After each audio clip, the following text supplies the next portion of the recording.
What if death were not an ending, but a journey, long, dark, and full of trials that only the patient soul could survive? This is a question the ancient Aztecs did not merely ask in whispers. They answered it in extraordinary detail, weaving it into the very fabric of their sacred world. For in Aztec legend, the moment of dying was not the final breath, it was the first step into something far older, far stranger, and far more vast than anything the living could imagine. Somewhere beneath the roots of the world, 9 great levels stretched downward into darkness, winds that cut like obsidian blades, rivers no living foot has ever crossed, and at the heart of it all, a God who waits, patient as stone, quiet as cold earth, to receive those who have earned their rest. 9 levels, 1 soul, a journey of 4 long years through the forgotten deep. Welcome to the story of Mictlan. Now lie back, breathe slowly, and let the ancient world take over.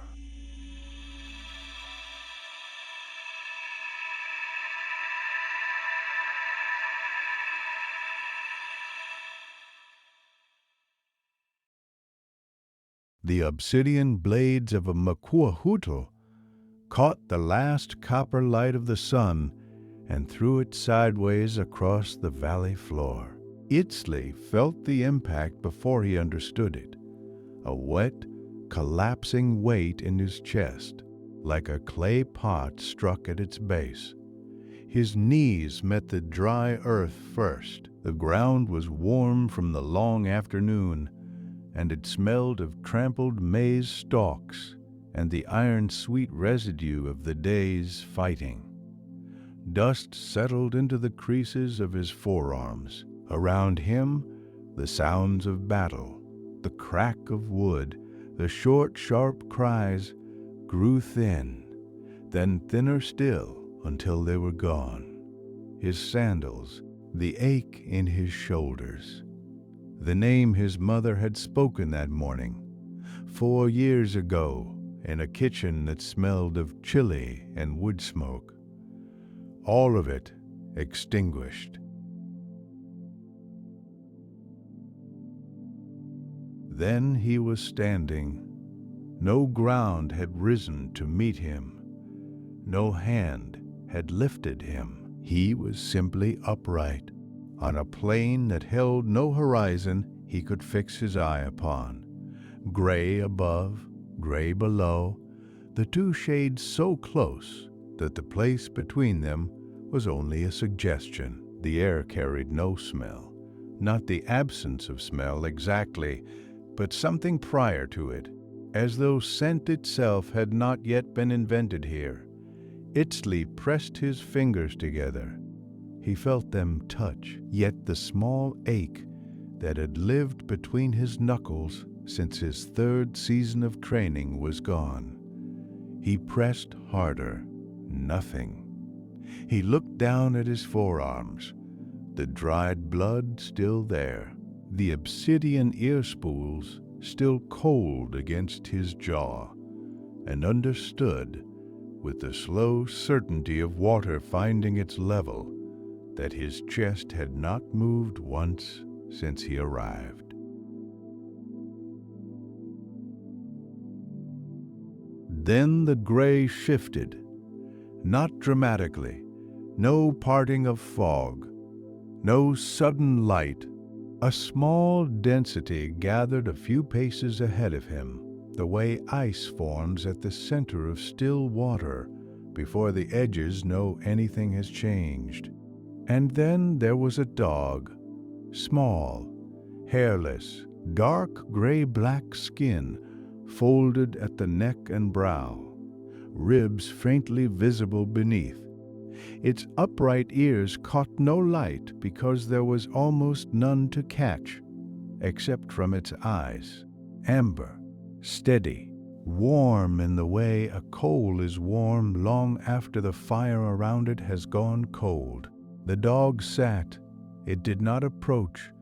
It did not make a sound. It simply arranged itself before Itztli with the particular stillness of a creature that has been waiting so long, the waiting has become its natural posture. Itztli looked at it. Something settled in his sternum. Not comfort exactly, but the relief of a weight recognized. He had not known he was carrying an expectation until this moment completed it. The dog blinked once, amber holding amber, and Itztli understood. This animal had existed somewhere since the morning of his birth.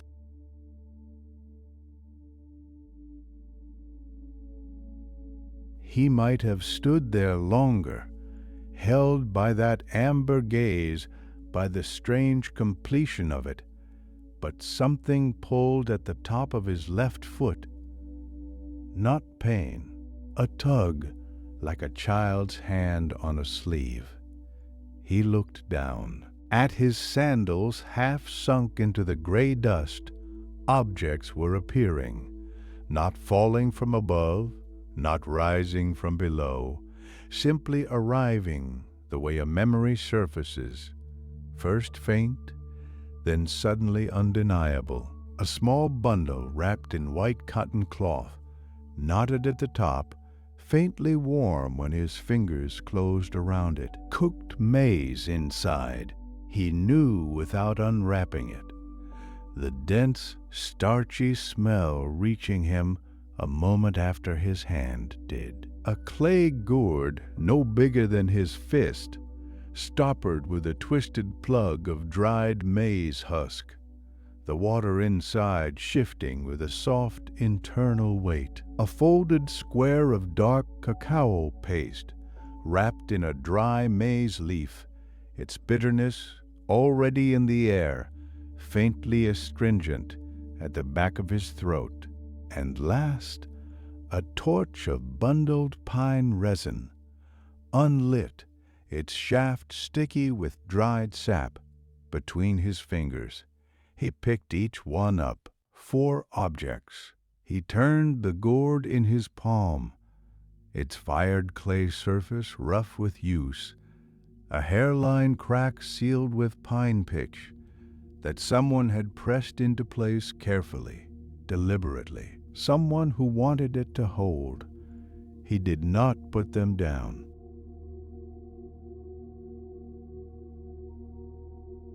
Zorro moved first, a single step forward, then a pause, ears pitched toward the dark ahead. The entrance was there, cut straight into the earth, a corridor of black volcanic stone, its walls so precisely fitted that no seam showed, sloping downward into a dark so complete it looked solid. Cold rose from it in a slow, steady exhale, carrying the mineral sharpness of deep rock and something older beneath. Damp ash pressed earth, the faint, charred sweetness of copal burned long ago and not yet fully dispersed. Itztli tightened his grip on the torch shaft, its dried sap tacky against his palm. Then he stepped through. The gray plain vanished, not faded, not left behind, gone, as though it had existed only as permission. The stone closed around him like a held breath, and the only light in the world was the amber gleam of Zorro's eyes, moving steadily downward into the dark below.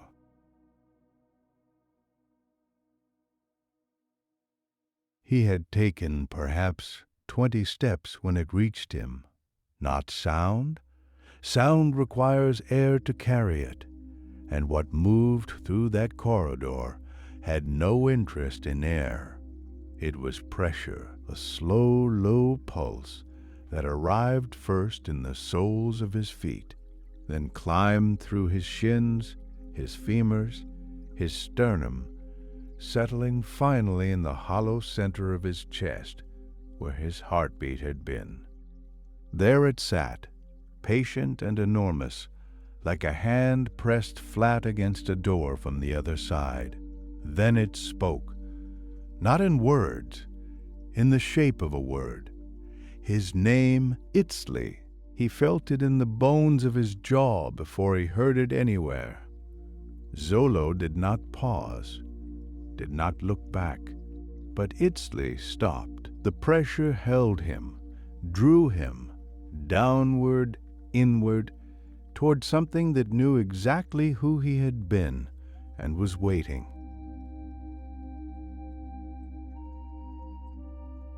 Then the corridor ended, not gradually. One step the walls were black stone pressing close on either side, and the next they were gone, and Itztli stood at the edge of something vast. The air changed first, warm and dry, carrying the mineral sharpness of ochre dust, and beneath it the faint sweetness of dried maize husks long past harvest. Light the color of old copper filled a sky that had no sun in it, no horizon that darkened toward night, just that constant amber, amber, amber in every direction, as though the dusk had been poured here and left to set. The plain stretched out before him without a single tree, without a stone or a rise in the earth. Only figures, thousands of them, each pale soul moving at a slow, deliberate pace southward, and beside each one, a small dark shape, a hairless dog. Zolo sat down at Itztli's feet and looked up at him, ears lifted as though the sight before them required no comment at all.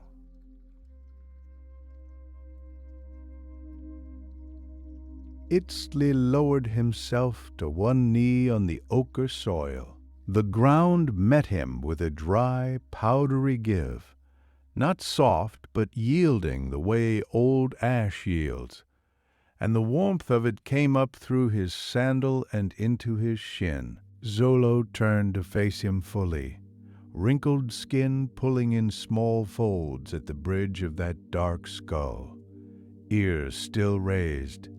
Itztli reached out and placed one hand along the dog's narrow rib cage. Beneath his palm, something moved, a slow, steady pulse, faint as a finger pressed against stretched bark paper. He had not spoken since the battlefield. Tlali, he said. Earth, the word left his mouth low and certain, and the amber air took it without echo. The dog's ears shifted 1 degree, no more, but Itztli felt it against his hand, a single breath drawn deeper than the last. He curled his fingers gently into the warm skin folds. "I will not leave you," he said, "whatever it costs me." Around them, the other souls continued south, each paired with its own dark shape, unhurried and unremarkable. None looked over. The vow belonged only here, between a dead man's hand and the steady pulse beneath it.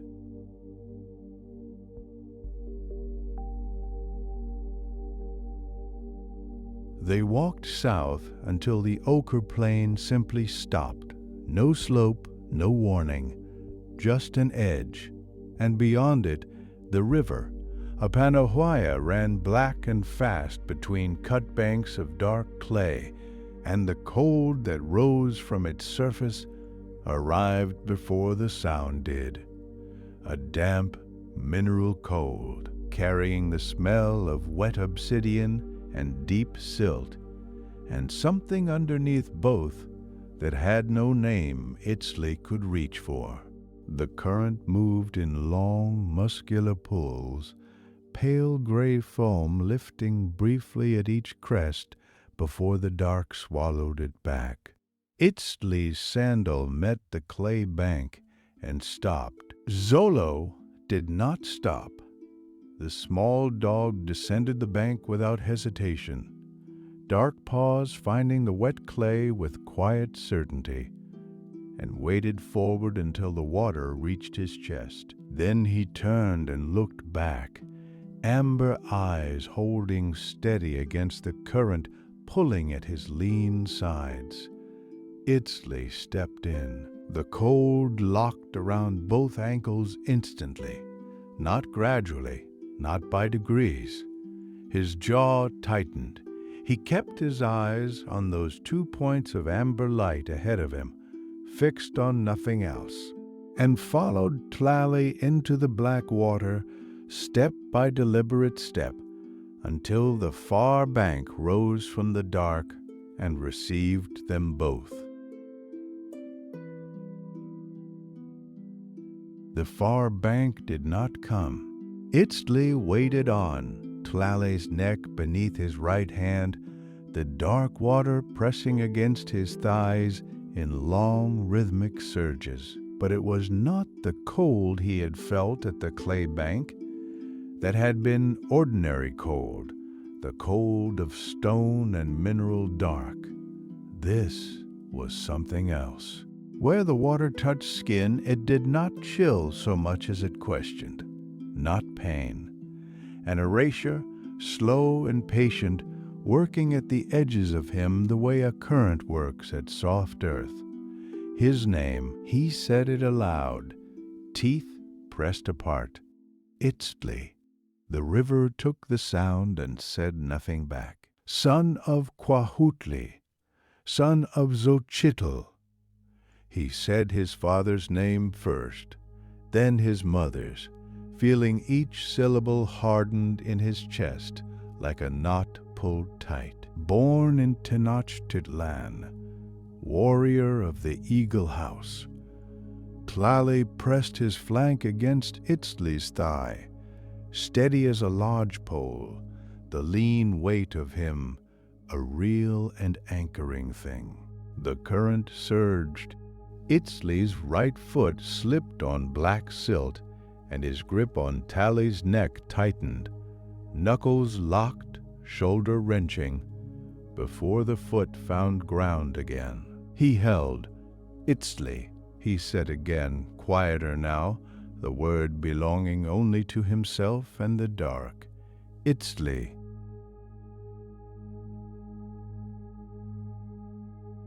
He had 3 steps on the far bank when he saw the man. Midstream, neither near nor far, a soul stood alone in the black water. No dog, no anchor, his torn burial wrappings lifting around him in the current like pale wings opening. He was not struggling. That was the thing. His arms had dropped to his sides, his chin tipped back, and his face held an expression Itztli recognized from men at the very end of battle, the moment the body makes its decision before the mind does. The current took him sideways, then it took him down, not violently, gently the way a stone accepts the riverbed. He was gone. Itztli pressed his hand flat against Tlali's ribs, fingers finding the ridge of each one. The dog's heartbeat moved against his palm, small and fast and continuous. He did not watch the water where the man had been. He looked at Tlali instead and walked. The ground here was not the ochre dirt of the level below. It was gray, compacted, smooth as river stone worn down over centuries. And cold. The cold came up through Itztli's sandals and settled in the bones of his feet before he had taken 10 steps. Then the wind arrived, not from any direction, from all of them at once. It moved across his arms and opened him. Not the sensation of wind against skin, something thinner, more deliberate, finding the places where skin met air and parting them. Itztli looked down. Along his forearms, where the dried blood had crusted in the creases of his wrists, a row of fine lines had appeared, pale against the gray of his soul skin, each one welling dark before he could name what he was seeing. He was bleeding, here, still.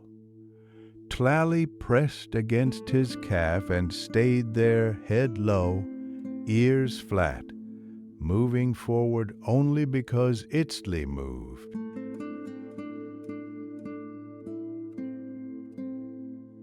The lines on his wrists stopped welling. The wind took something else instead. It did not announce itself. One moment Itztli was walking, and then the plaza was in him, the broad sunlit stones of Tenochtitlan, the crowd parting as he came through the gates after the campaign, the sound of his name spoken aloud by people who did not know him, but knew what he had done. He had stood straight that day. He remembered the precise angle of his chin. The wind stripped it. Not the memory, the warmth of it, the particular fullness in the chest that came with being seen. Gone before he could grip it, drawn out through the cuts on his arms like smoke through a crack in fired clay. He stopped walking. Tlali pressed harder against his calf. Itztli stood on the gray plain and waited for the feeling of greatness to return. It did not. What remained was only the fact of what he had done. Bloodless, weightless, stripped of every face that had watched him do it. He was smaller than he had believed. The discovery did not hurt the way he expected. He was also, somehow, lighter.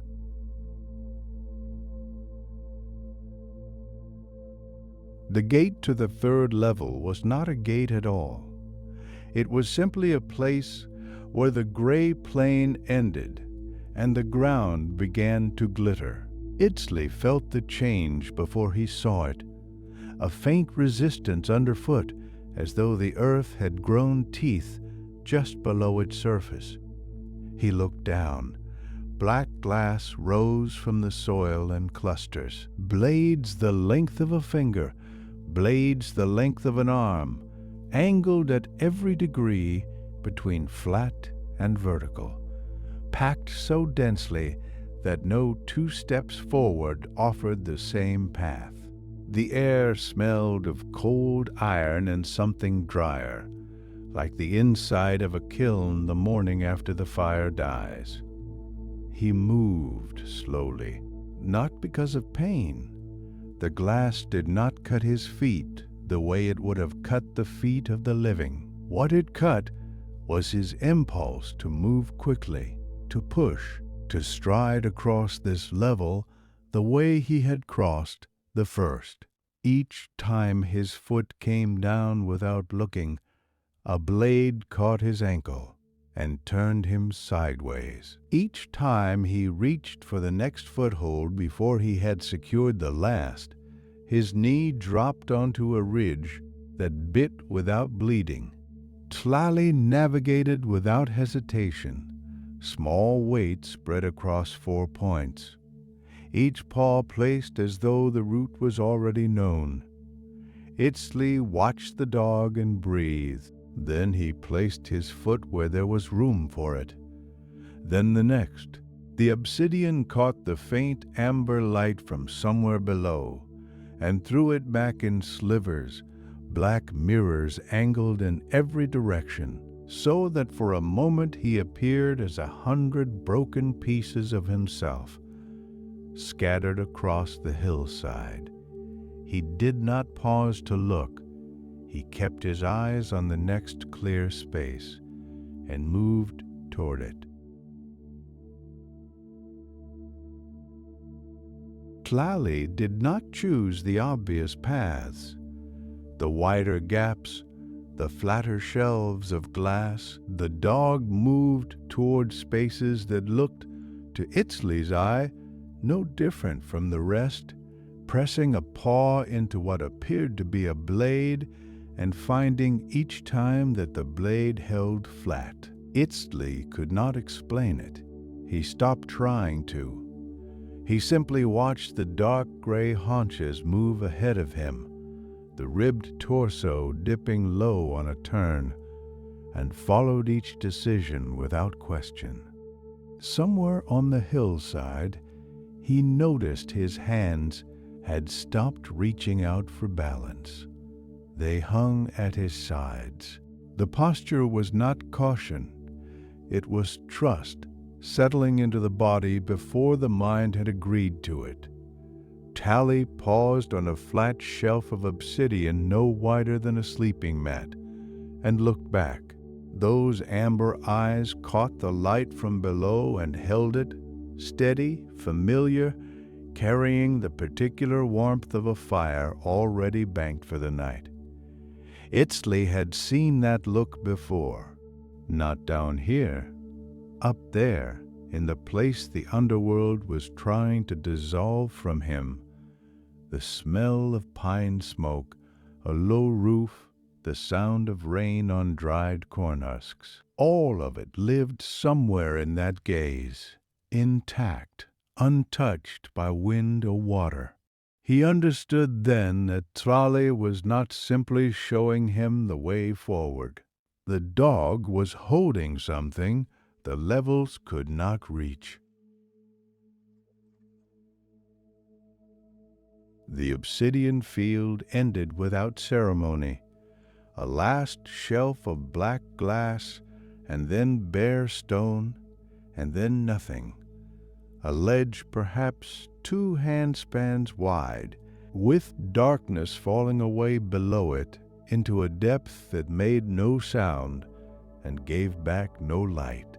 Itztli stood there and turned. 3 levels stretched behind him. The river, the wind, the field of knives. He could not see them, only darkness.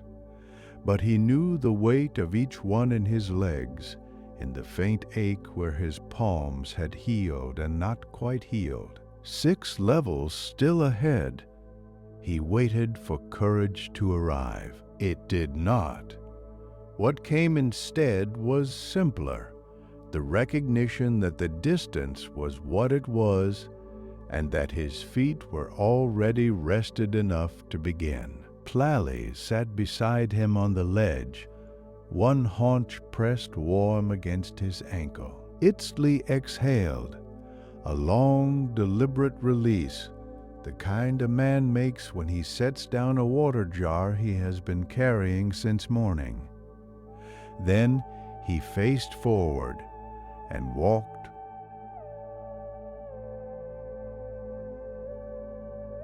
The ledge gave way to a slope, and the slope ended in water.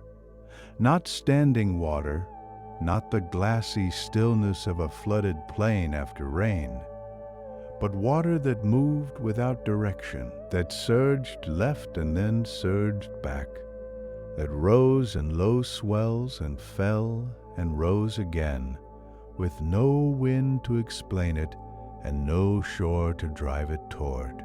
The surface caught no light. What Itztli could see of it came only from the pale glow his own skin gave off, and that was barely enough. Dark water reaching to the horizon, churning with the slow, relentless energy of a grief that has long since passed the stage of weeping. He stepped in. The cold hit his shins like a clench, and beneath the soles of his sandals the ground was soft. Not sand, but something that pressed back faintly, as though it remembered what solidity felt like. The water smelled of clay and iron and standing rain. It pulled at him with no current, in no direction, just a restless, purposeless drag that changed with every step. Tlali waded in beside him, chin lifted, small ears laid flat.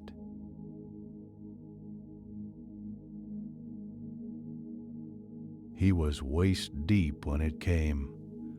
Not a thought, not the slow arrival of a recollection, but the thing itself, sudden and entire.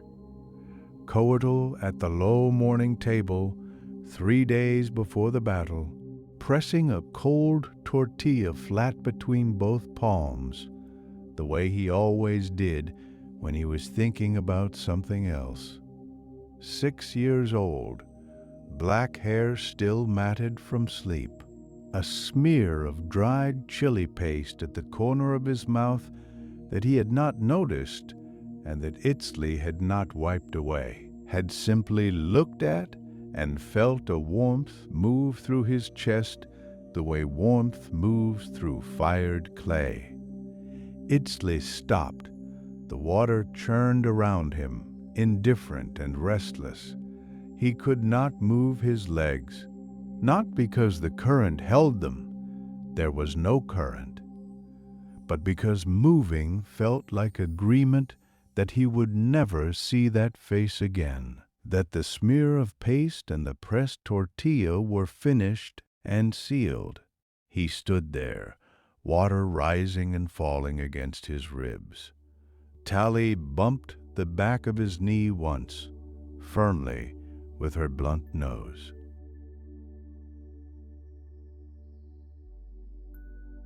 Then Tlali's teeth closed around his wrist, not hard, not a warning, just the press of small canines against the thin skin above the pulse point, holding the way a hand holds something it does not want to drop.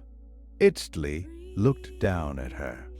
She pulled, not with the strength to move him. She had none of that, but with the whole insistence of a creature that had crossed a black river to stand beside him and would not now stand still.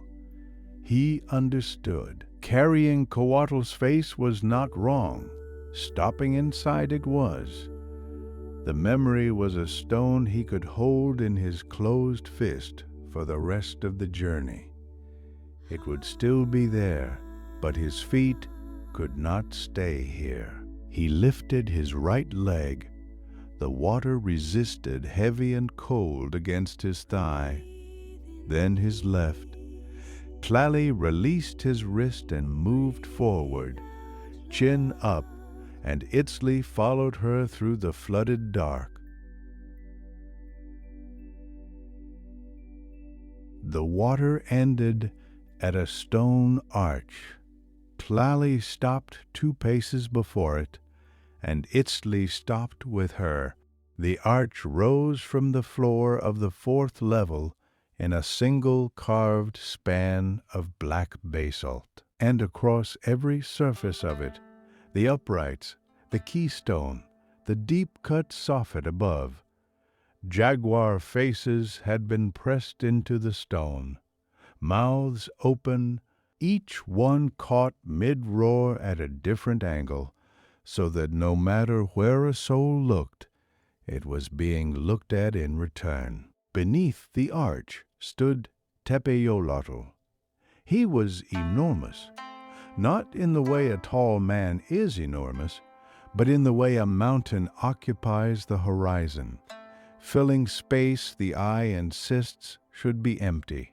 His jaguar skull face showed no expression that Itztli could name, because the jaw was already open, already roaring, the sound simply held and never released. The dark green feathers of his headdress hung absolutely still in air that had no business being calm. One enormous hand, black and gold and clawed, rose slowly from his side and extended toward Itztli, with the unhurried certainty of something that has waited before and can wait again. Itztli's right hand moved without instruction toward the jade bead at his wrist.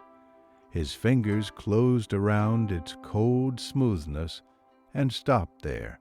Tlali did not move forward. She did not move back. She sat. Itztli stood with the bead between his fingers and the god's open hand before him, and he did not yet understand what was being asked, only that something was.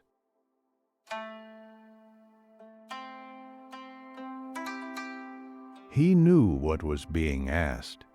Not the bead, not the offering still tucked against his ribs. Something older in the keeping, the name given to him the morning after his first captured enemy knelt in the dust before him, the name the priests had pressed into his chest with smoking copal and the flat of a jade blade. Qua Hoaxalatl, Eagle Jaguar, the name he had worn into every engagement since, the name his men called across the noise of battle when they needed to know where he stood. He released the bead. Then he spoke the name aloud into Tepeyollatl's open palm, not loudly, the way a warrior announces himself, but quietly, the way a man sets down something heavy he has carried since before he noticed its weight. It left him between one breath and the next. Not taken. Released. The chest cavity where that name had lived for 17 years simply opened, the way a fist does when the fingers finally uncurl. Lighter, yes, but also briefly hollow, the cold passing through where the name had been. Tepeyollotl closed his clawed hand. He stepped aside.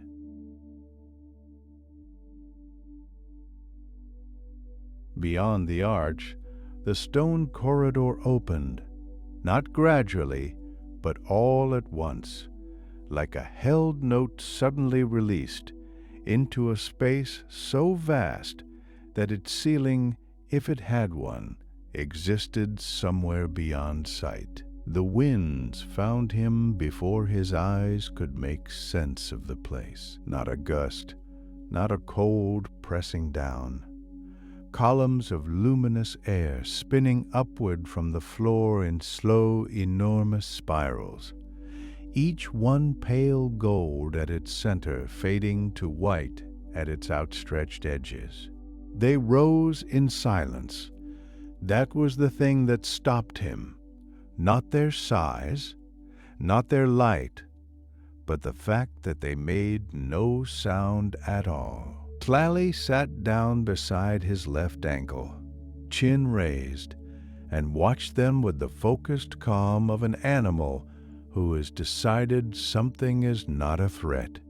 Itztli walked forward. The first column caught him at the shoulder. It did not knock him sideways. It moved through him the way warm air moves through an open doorway in late summer. And in its passing he felt the muscles of his jaw, which had been set since the Black River, simply let go. Then came the second, then a third, each one warmer than the last, and carrying in its warmth something he had no name for, now that his warrior name was gone. He stopped walking.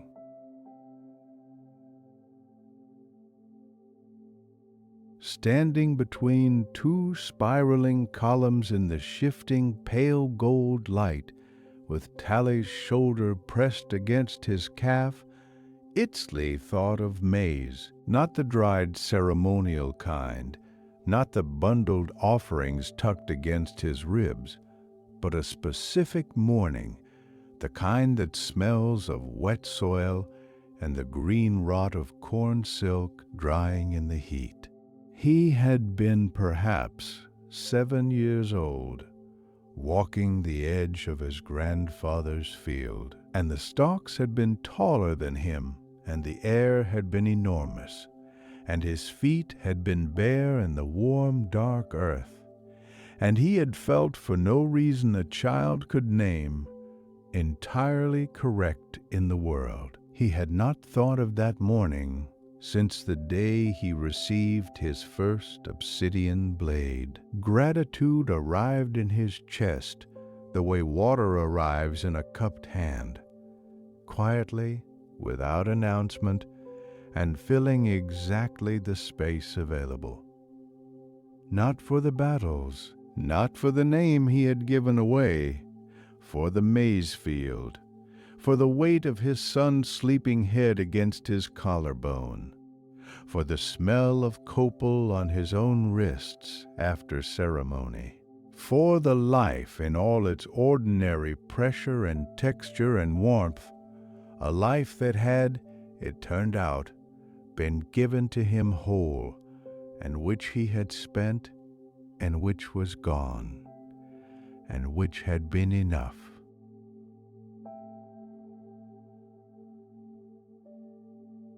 He heard them before he saw them, not voices, but the absence of movement in a place where the wind spirals turned everything. A cluster of figures sat between two columns, shoulders drawn in, hands loose in their laps. 12, perhaps 15. Their burial wrappings had dissolved to the wrists and ankles, leaving pale threads that stirred faintly as Itztli approached. One looked up. A man, broad-shouldered once, now hollowed in the way a gourd hollows when the seed inside has dried away. "How long?" Itztli asked. "Long," the man said, not as an answer, as a fact he had stopped trying to measure.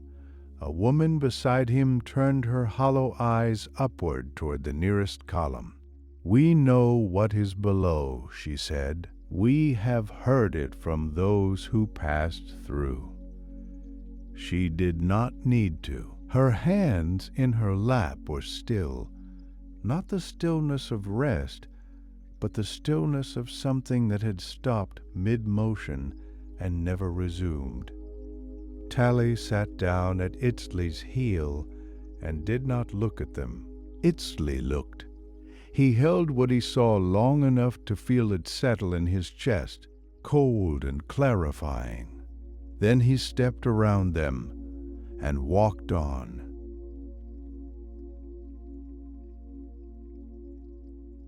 Not far from the wandering cluster, a woman sat alone against the base of a wind column, knees drawn up, arms wrapped around them. Her white braid rested across one shoulder.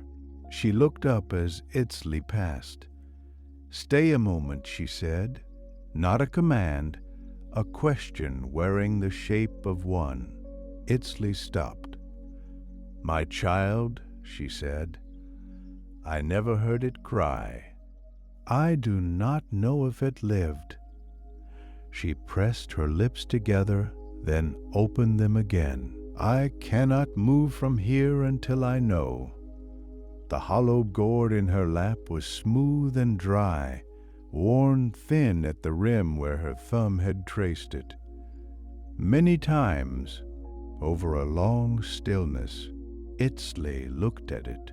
He felt the pull of her grief, the way one feels a current below standing water, invisible, exact, capable of moving something heavy.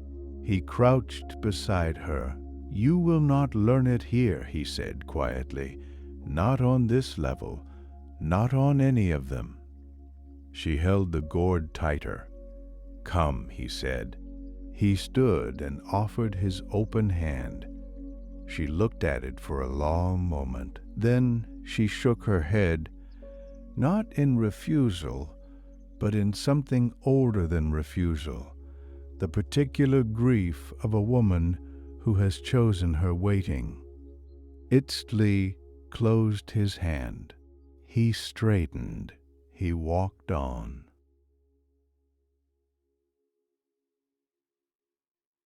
He had not gone far when he heard it, not a word, but a sound beneath words, the first fractured exhale of someone who has held grief sealed for too long. Itztli stopped. He turned back. She had not moved. The gourd still rested in her lap, but her arms had dropped away from it, and her hands lay open on her knees, palms up like two empty bowls. Her mouth was pressed shut. Her shoulders shook once. "Your child did not suffer here," Itztli said. He stood 3 paces from her, close enough that she could hear him, far enough to give the words room to land. Souls that small do not walk these levels. They do not wait. She looked up at him. "Staying," he continued, "does not hold them closer. It only holds you here between what was and what must be. And the living, those who carried you when they buried you, who set the offerings down, they cannot finish their grief while part of you is still caught." Her mouth opened. Nothing came out. Then she wept, not loudly, but fully, the way a knot releases when the last strand finally gives.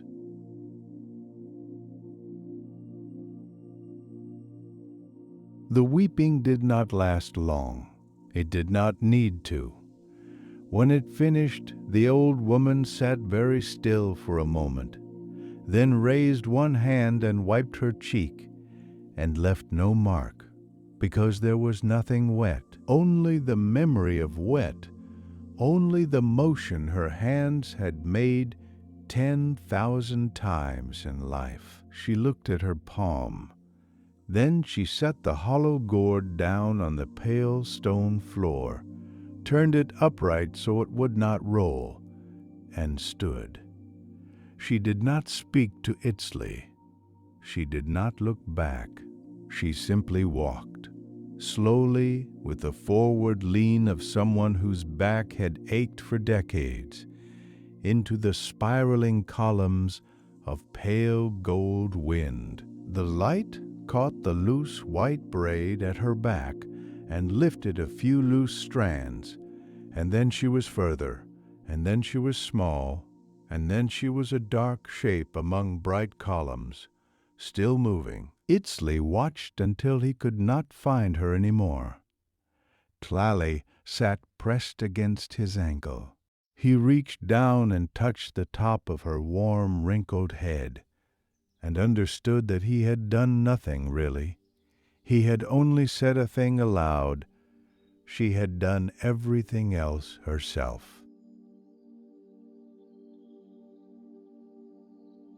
He stood a moment longer in the pale gold light of the 5th level. Then he turned south. The corridor that opened before him descended, stone steps worn smooth by something older than feet, cut from black volcanic rock that held the cold of deep earth. The air changed within a few steps. The cycling warmth of the wind columns fell away behind him, and the stone breathed out a dry, mineral chill, like the inside of a well in late autumn. Then, far below, the darkness broke. Red, not orange, not amber. Red, the particular red of coals when the flame above them has died, and only the heat remains. It pulsed slowly, as though the level itself was breathing. Itztli stopped on the step and felt something move in his chest. Small, persistent. Not hope, exactly, but the thing that lives just beneath hope, the thing that does not need a reason. Tlali pressed her warm flank against the back of his calf. He breathed in. He breathed out. Then he descended toward the red.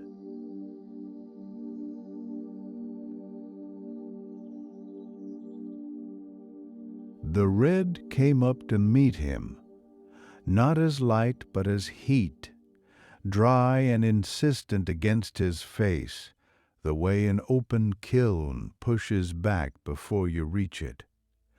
Then the wind arrived. It screamed through the corridor in a long, tearing note, carrying ash that tasted of iron and old char. Itztli turned his face away. The ash settled on his skin, found the creases of his knuckles, the hollow beneath his jaw. When he looked up, he could not remember what his face had looked like. Not forgotten, taken. The particular angle of his nose, the scar below his left eye where a training blade had caught him at 14, the exact shape of his mouth when it was still, gone, as though the wind had passed a hand across his reflection and smoothed it flat. He raised his fingers to his cheek. The skin was there. The bone beneath it was there. But he could not picture himself.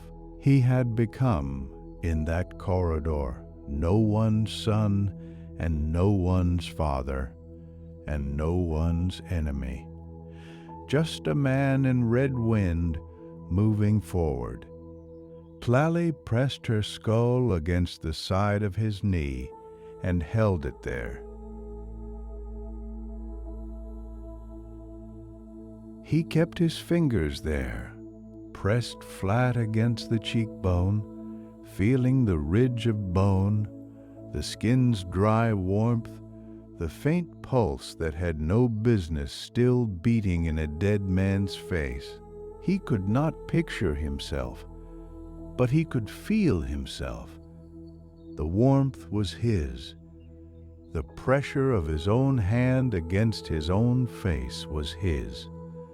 The particular angle at which his neck held his head, the weight of the obsidian spools pulling gently at the stretched skin of his earlobes, these were his and had always been his, and the red wind had taken none of them. He lowered his hand.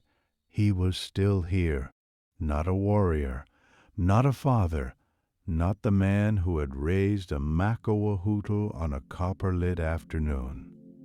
Something smaller than all of that, and older. Tlali moved forward. Itztli followed.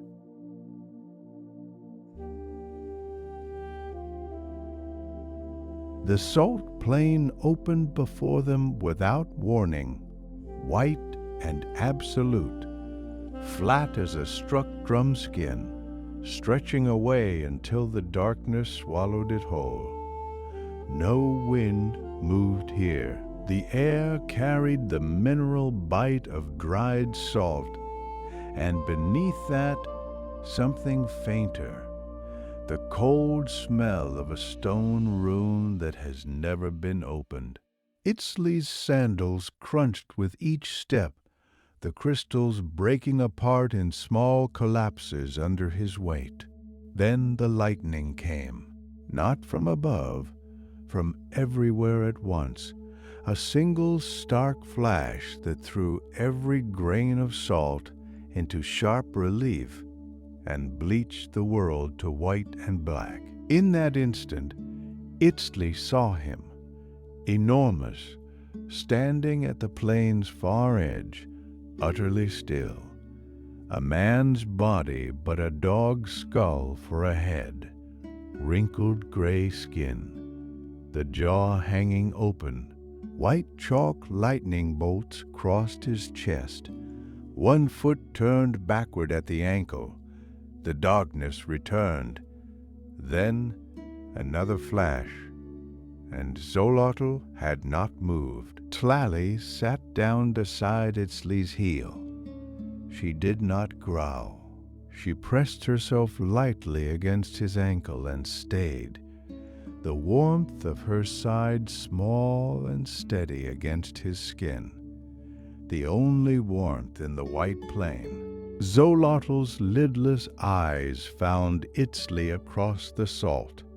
They held in them something older than wrath, something that looked impossibly like grief.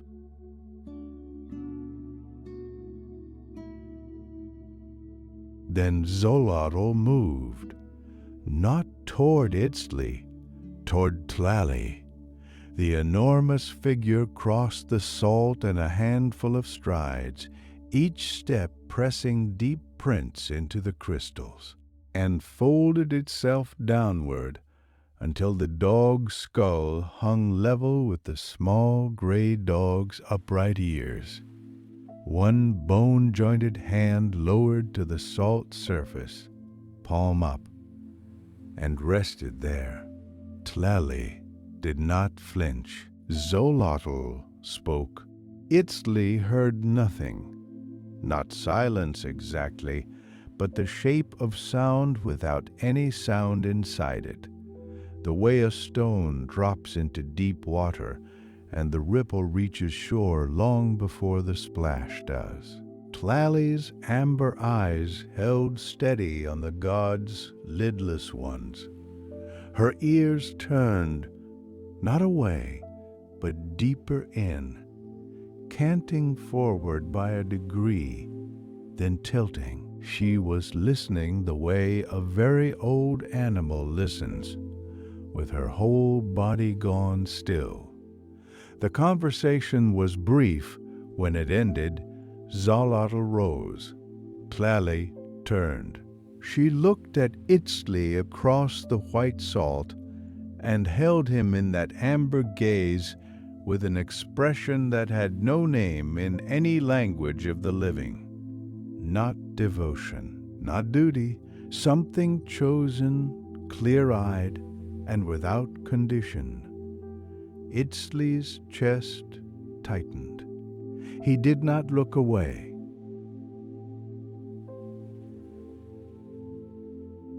Tlali turned and walked. No ceremony, no backward glance. She simply chose a direction and moved, her dark paws pressing into the white salt with a faint, dry crunch at each step. Itztli followed. For a dozen paces, nothing changed. The salt was flat and cold underfoot, and the darkness above was the same darkness it had always been. Then the first lightning came, a white-blue crack that split the black sky without sound, striking somewhere far to his left, and in the half-second of its light, the entire plain blazed silver. The reflected world below was sharp as the real one, sharper. He saw it before he looked away, his own face in the salt, but younger, unmarked, wearing an expression he had not worn since boyhood. Beside it, a road he had not taken. He snapped his eyes up. Tlali did not pause. Her ears were forward, fixed on the dark ahead, and Itztli locked his gaze between them, those two upright points, steady and amber, and walked. The salt crunched. Another strike lit the plain, this time behind him, and the vision it threw was worse. A face he recognized. Reaching.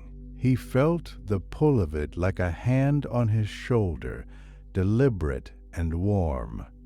He did not turn. His jaw ached from the set of it. His feet moved because Tlali's feet moved, and the amber light between her ears was the only horizon he permitted himself. Strike after strike came, each one a door flung open onto a life he had almost lived, each one asking only for one small downward glance. He gave none. The far edge of the salt plain arrived without announcement.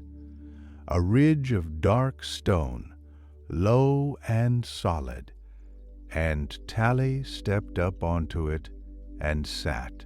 She looked back at him with the lamp-steady weight of her amber eyes.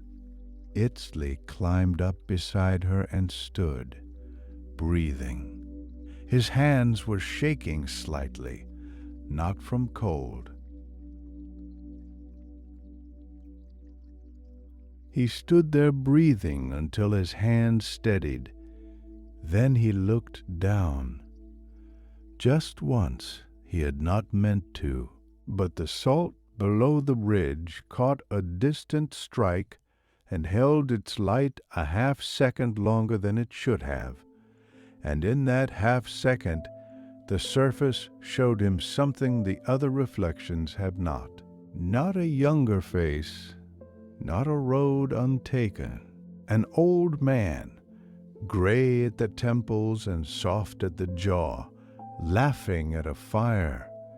A small clay-walled fire pit, the kind built inside a home, with someone just beyond the frame of it, leaning close.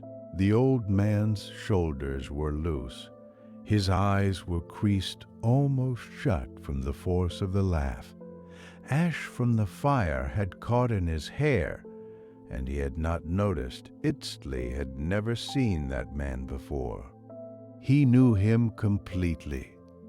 Tlali barked, one sharp syllable, percussive as struck bone, and the vision dissolved into flat white salt. Itztli lifted his eyes. He set his jaw once, a small, deliberate motion, and stepped forward off the ridge.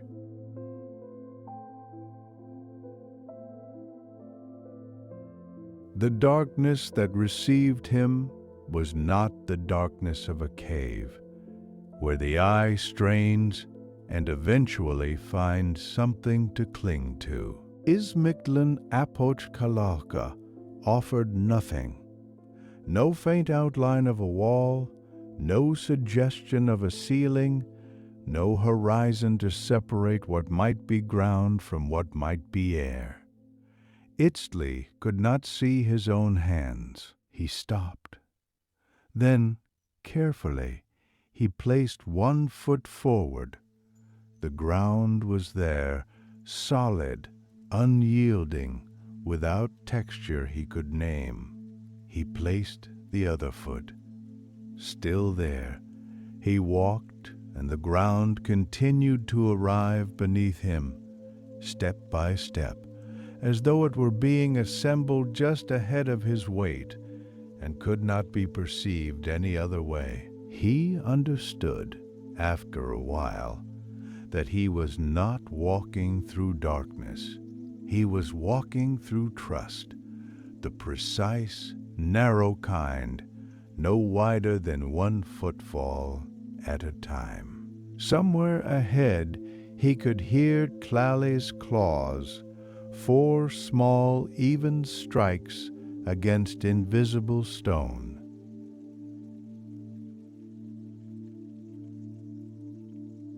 He stopped walking. Tally's claws ticked on ahead, 4 more steps, then went quiet.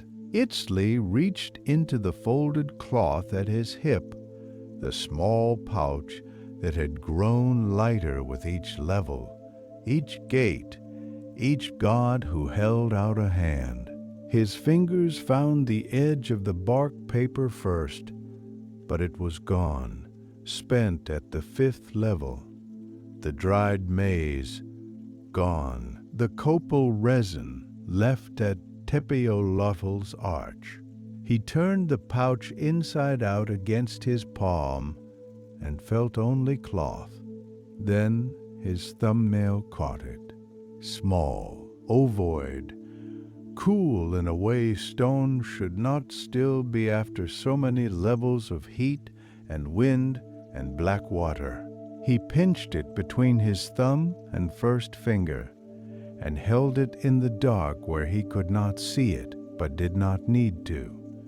His mother had pressed it to his lips without speaking. He had felt the blunt edge of her thumbnail then too.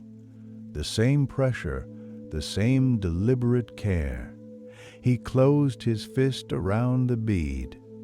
One offering left. He did not open his fist. Tlali had gone still. Not the stillness of listening, but the stillness of an animal that has already decided it cannot run. Itztli felt her flank against his shin. The heat of her skin, the fine, rapid tremor running through her ribcage like a plucked cord still vibrating. Then he felt it. Not a sound, not a pressure, something that occupied the dark the way a mountain occupies a valley, not by moving into it, but by having always been there. It had no warmth, no cold, no weight he could name, but the air between him and the thing ahead had changed in the way air changes before a storm breaks. Not yet broken, the change itself the warning. Tali pressed harder against his leg. Itztli's fist tightened around the bead. He did not know what lay ahead. He knew only that it had been waiting, not for him specifically, but for everything that had ever arrived here, and that nothing he had crossed, given or surrendered, had prepared him for the scale of what breathed now in the dark before him.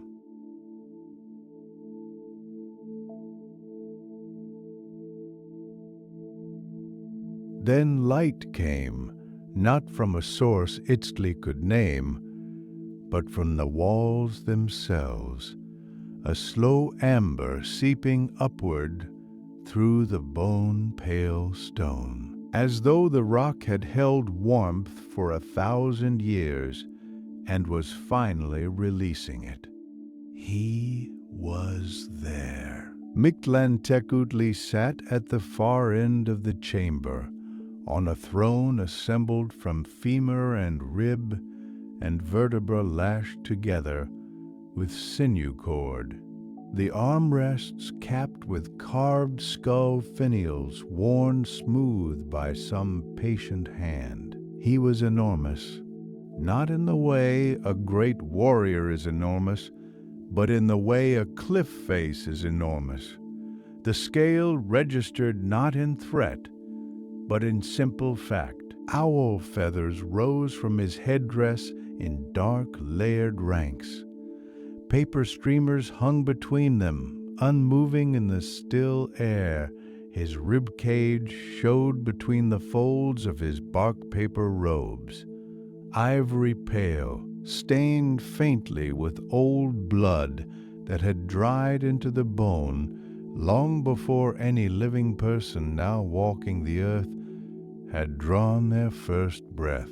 His skull face did not turn toward Itztli. It had already been facing him. It had been facing this direction since before Itztli arrived, since before the corridor, since before the battlefield where the copper light fell sideways and everything stopped. Copal smoke rose in 3 slow columns from braziers set to either side of the throne, thickening the air with the smell of pine resin and char. The smoke climbed without dispersing, unhurried, as though the ceiling were infinitely far above. Tlali sat down at Itztli's feet and did not tremble.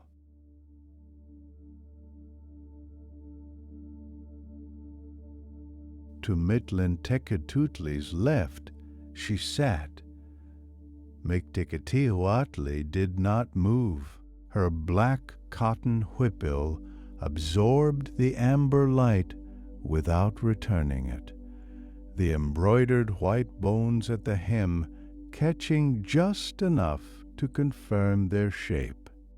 Her long hair fell straight to either side of her skull face, and her hollow eye sockets were directed at Itztli with a steadiness that had no anger in it, no pity, no welcome, only attention, the kind that costs nothing to the one giving it and takes everything from the one receiving it. She had watched every soul who had ever arrived in this room. She would watch every soul that came after. She held them all equally, the warrior, the weaver, the child, the elder. She forgot none of them. That was her function, and it showed in her stillness the way a deep well shows its depth not by sounding, but by the quality of its silence at the surface. Itztli felt the weight of being seen, not judged, not measured, but fully and irrevocably witnessed, settle into his sternum like a stone dropped flat into still water. Tlali did not look up. Then Mictlan's hollow gaze moved to Itztli. No word came. What came instead was a pressure, not the crushing press of the wind levels, not the cold blankness of the dark, but something more precise than either. A question that arrived not in the ears, but in the chest, in the exact center of it, like a thumb pressed flat against the sternum. Are you done? Not, have you suffered enough? Not, have you proven yourself worthy? Only that. Are you done? Itztli had answered questions all his life, in the training yard, in the market, at the fire where his captain debriefed the living and tallied the dead. He had always had words ready before the question finished. Now he had nothing. He stood with the jade bead closed in his fist and understood, for the first time in all the levels, that he did not know the answer. The copal smoke moved between them, slow and unhurried. He did not speak. Neither did the god. The question simply stayed, patient, exact, waiting for whatever truth Itztli had not yet located in himself.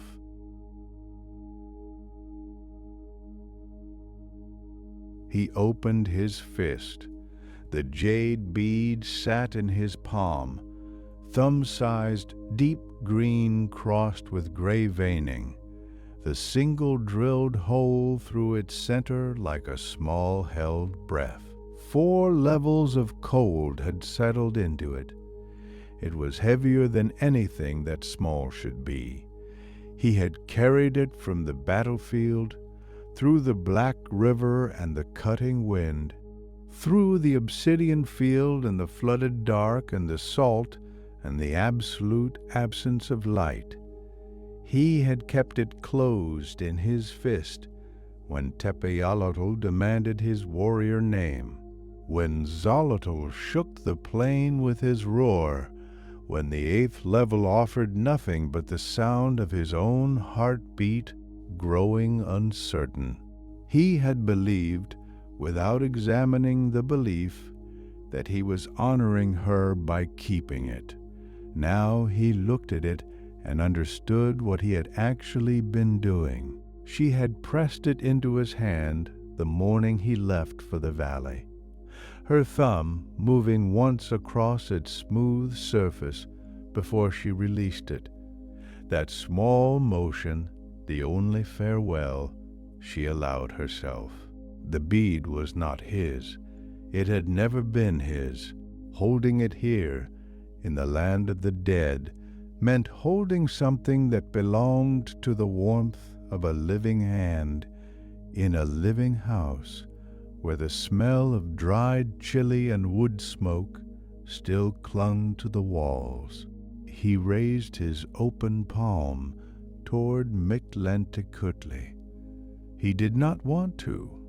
That was the truth of it, whole and unresolved. He did not want to, and he held it out anyway.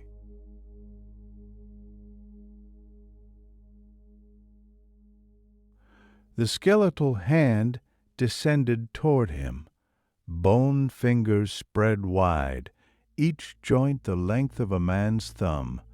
The surface of the metacarpals stained the dull brown of old rain on packed earth. No warmth preceded it. The air around those fingers was simply the air of this place, unchanged. Then the bead left his palm. The moment of contact was not dramatic. The pad of his thumb felt the small stone's last smooth surface, and then it was gone, lifted into the cup of Mictlan's enormous hand and closed away. What followed was not a sound or a light or a change in the room. It was an absence, a tether. Itztli had not known the length of went slack all at once, and the release moved through his chest like the first full exhale after a season of shallow breathing. He had not known he was holding it. Not the bead, the other thing, the pull. The insistence that he was still somehow the man who had walked down from that valley with her thumbprint warm on the stone. That man was gone. What stood in the throne room now was something simpler and, strangely, more whole. He did not have a word for what settled into him then. No one alive does. But every living thing that has ever slept after exhaustion knows the shape of it, the particular weight of a body finally permitted to stop.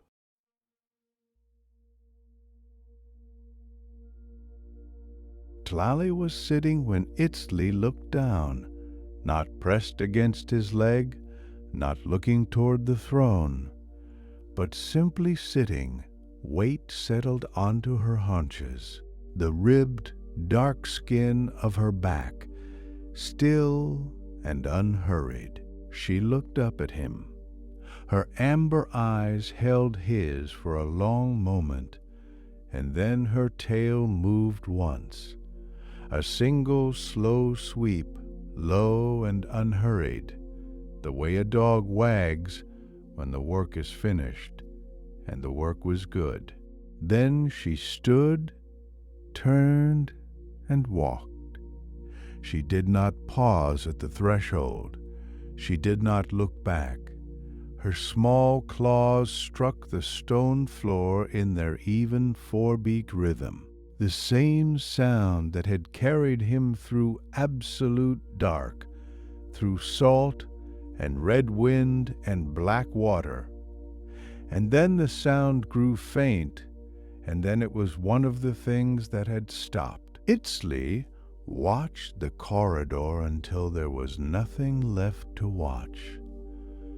No grief rose in him. What he felt instead was something he had no name for. Not the absence of sorrow, but its resolution.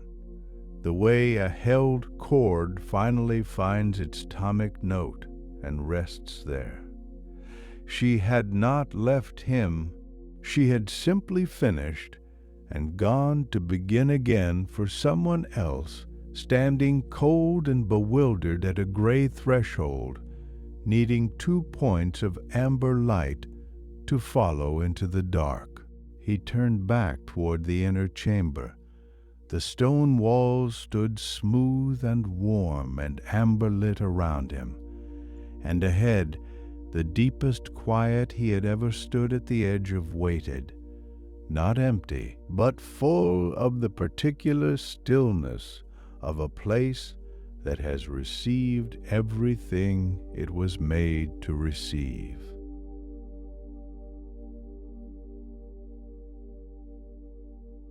He stepped through. The chamber was not large. The stone walls curved gently inward, smooth as river clay dried in summer, still faintly warm to the touch when his fingers brushed the surface. The scent was copal, not the thick rising columns of the throne room, but the ghost of it, the way a temple smells at dawn when the night's offering has burned down to cool white ash. The amber light had no source he could name. It simply was, low and steady, pressing no shadows into any corner. Itztli stood at the center and felt his shoulders drop. Not released, dropped. The difference mattered. A thing released requires an act. His shoulders simply descended, as muscle does when the last task is finished and the body at last believes it. He sat down on the stone floor. The cold of it met his palms, then steadied into something neutral, neither warm nor cold, just present. He folded his legs beneath him, his breath slowed. The ear spools at his jaw were no longer cold. The dried blood on his forearms, the last trace of the valley, the Makuahuitl, the copper light, had faded to nothing. The skin beneath it smooth and unmarked, the gray of it settling into something quieter, something that was simply him.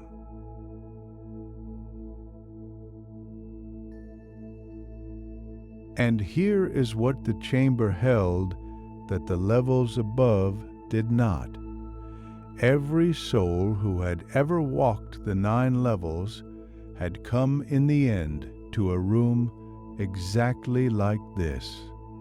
One, the warrior and the weaver, the elder and the child who died before naming, the woman who walked down from the 5th level with her knees still shaking. All of them, carried by their small guides through black water and red wind and absolute dark, had found a floor to sit on and a warmth that asked nothing. They were here still, in the way that a breath remains after it has left the body, distributed, resolved, returned. Itztli closed his eyes. The stone held him. The amber light held him. The copal-scented dark held him the way deep water holds a stone, completely, without effort, without asking the stone to be anything other than what it is. He rested,